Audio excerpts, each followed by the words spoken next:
Lance is one of the most iconic athletes and recognizable names in the world. Today he'll share with us what happened, how it happened, and how he's 100% accountable for his journey. And please give him a warm welcome, Lance Armstrong.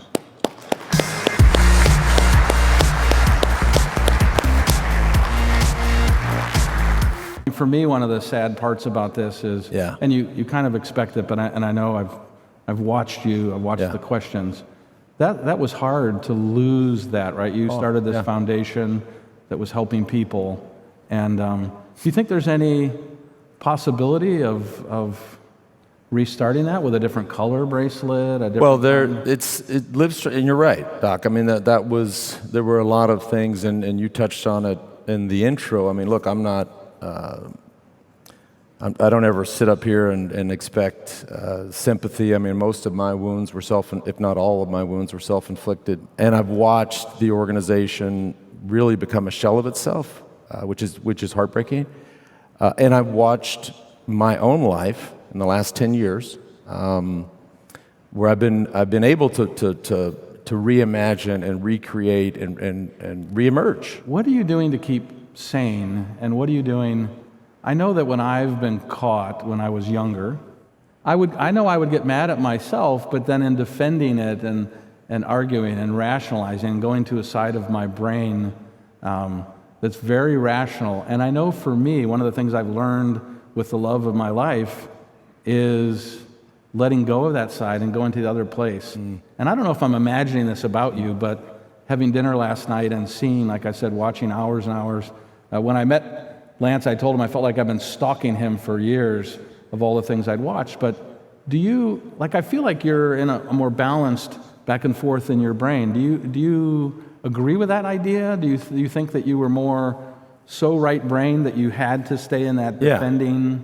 What's your take? Well, yeah. I mean, look, I I could sit here and try and justify it all I can. It's not. It never adds up.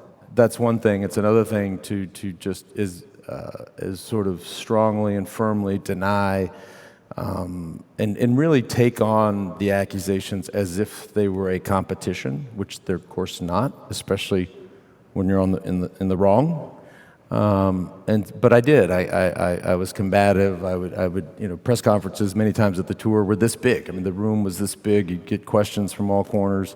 I'm sitting there thinking, who is this asshole trying to take me on? And this room as a press conference is not a competition. The competition is over. Right? The race is over. You have won. Right? So there's looking back on it, just handled it terribly. And you've been investing in the healthcare space, and that's a love of yours and improving that. And you have a fund, Next Venture is the group. Next Venture. And I kind of wanted just to mention that for people who might or might not be interested in. Lance and I both are wearing the same ring. You invested in this company, the Aura ring business, and some other stuff.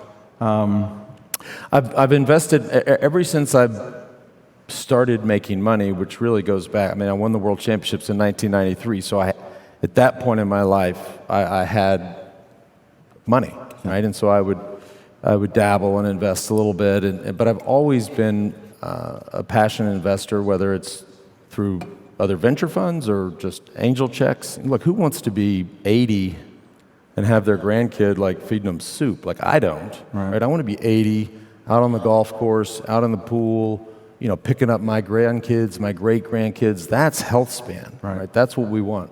Thank you, Lance. Yeah, thank you. Thanks, everybody. Thanks, everybody.